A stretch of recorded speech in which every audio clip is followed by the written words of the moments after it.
Without specific context, it is impossible to determine the operational status of any system. A comprehensive assessment requires detailed information regarding the systems in question, including their intended function, recent activity, and any relevant error logs. To effectively diagnose the situation, consider these steps. Firstly, identify the systems or processes to be evaluated. A clear understanding of what needs to be assessed is crucial. Secondly, gather available data. This includes system logs, error messages, performance metrics, and any recent changes made to the systems. Thirdly, review system logs for any indications of errors, warnings, or unusual activity. Pay close attention to timestamps to correlate events.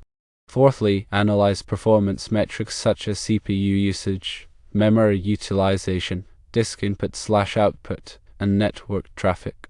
Significant deviations from normal levels can indicate problems. Fifthly, check for any recent hardware or software changes that may have caused instability. Roll back changes if necessary. Sixthly, verify network connectivity between systems. Network issues can often lead to operational problems. Seventhly, consult documentation and knowledge bases for known issues and troubleshooting steps. Eighthly, if the problem persists, escalate to appropriate support teams or subject matter experts. Ninthly, document all findings and actions taken during the troubleshooting process. This will help with future analysis and prevention. Tenthly, implement monitoring solutions to proactively detect and address issues before they impact operations. Effective troubleshooting involves a systematic approach and thorough analysis of available data.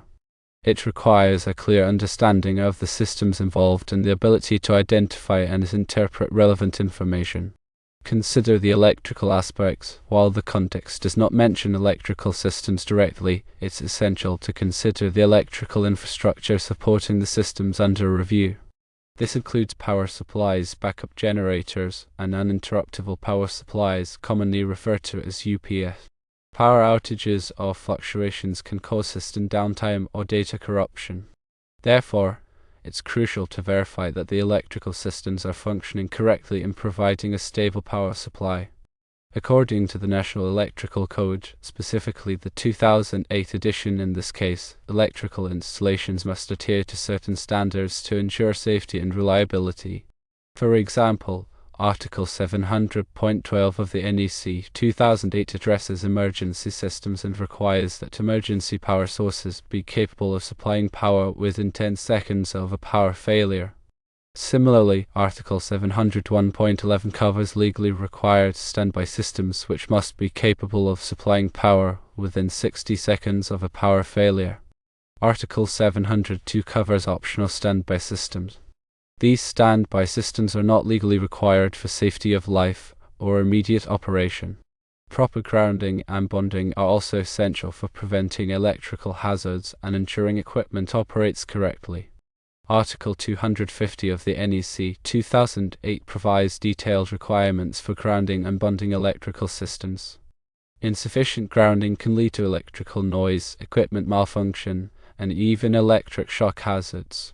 When troubleshooting system issues, it's essential to verify that the grounding and bonding systems are properly installed and maintained. The size of conductors used in electrical circuits is also crucial for ensuring safety and preventing overheating. The NEC 2008 provides tables such as Table 310.16 that specify the allowable ampacities of conductors based on their size, insulation type, and installation conditions. Using undersized conductors can lead to excessive voltage drop, reduced equipment performance, and even fire hazards. The voltage drop in electrical circuits should also be considered, especially in long runs. Excessive voltage drop can cause equipment to malfunction or operate inefficiently. The NEC 2008 recommends limiting voltage drop to 5% for feeders and branch circuits. Therefore, when assessing the operational status of systems, it's essential to consider the electrical infrastructure that supports them. Proper electrical design, installation, and maintenance are critical for ensuring the reliability and safety of these systems. In terms of network considerations, verify network connectivity between systems. Network issues can often lead to operational problems. This includes checking network cables, switches, routers, and firewalls. Ensure that all devices are properly configured and that there are no network conflicts. Use network diagnostic tools to identify any network bottlenecks or connectivity issues. Choice of network cabling can also affect network performance and reliability.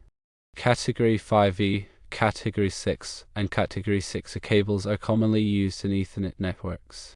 Category 6 and Category 6A cables offer better performance and bandwidth than Category 5E cables.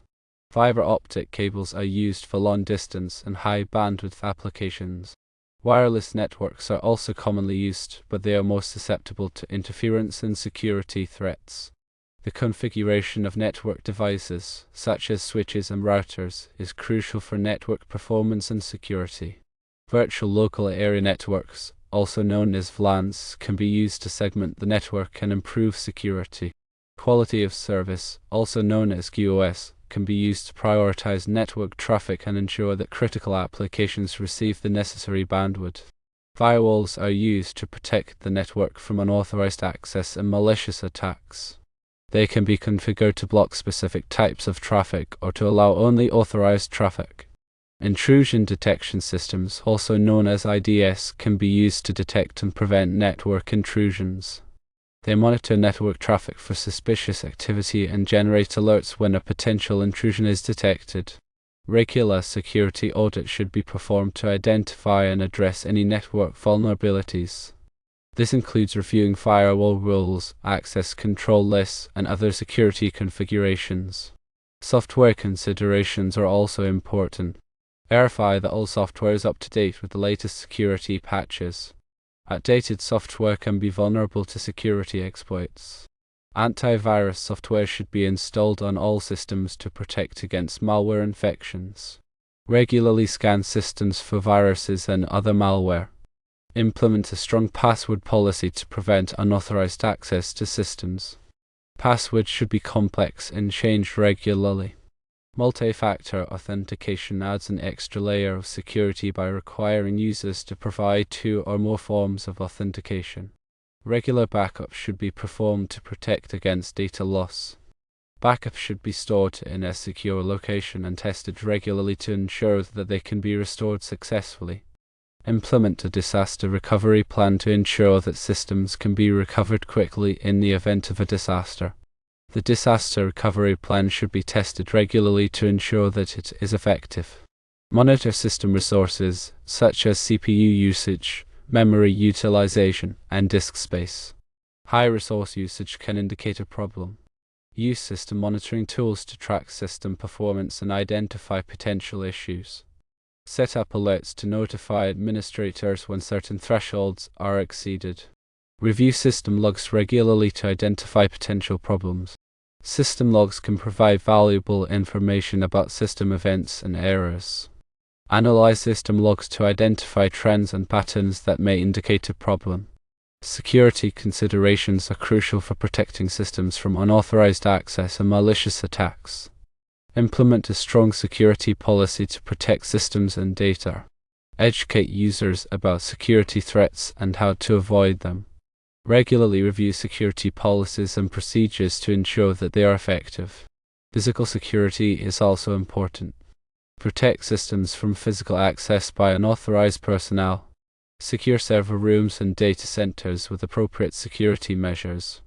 Use surveillance cameras to monitor physical access to systems. Environmental factors can also affect system performance and reliability. Ensure that systems are located in a clean and well-ventilated environment. Maintain proper temperature and humidity levels to prevent equipment damage. Protect systems from dust, dirt, and other contaminants. Conduct regular maintenance to keep systems running smoothly. Clean equipment regularly to remove dust and debris. Inspect cables and connectors for damage. Replace any worn or damaged parts. Keep software up to date with the latest security patches and bug fixes. Review system logs regularly to identify potential problems. Proper documentation is essential for managing and troubleshooting systems. Document all system configurations and settings. Keep documentation up to date with any changes. Use a centralized documentation system to store and manage documentation. Make documentation easily accessible to authorized personnel. Training is essential for ensuring that personnel are properly trained to manage and troubleshoot systems. Provide regular training on system administration and troubleshooting techniques. Keep training materials up to date with the latest technologies and best practices. Encourage personnel to obtain certifications to demonstrate their skills and knowledge. Communication is crucial for effective troubleshooting. Keep stakeholders informed of the status of the investigation. Communicate clearly and concisely about the problem and the steps being taken to resolve it.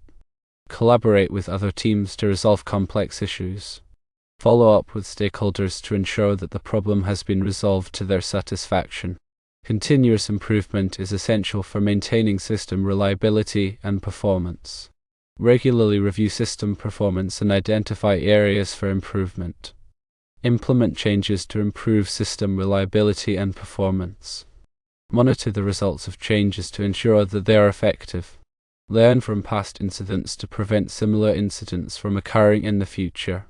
By following these steps, you can effectively troubleshoot system issues and ensure the reliability and performance of your systems. These steps should be considered the absolute minimum for determining the operational status of the system. Without these steps, you are basically without any recourse.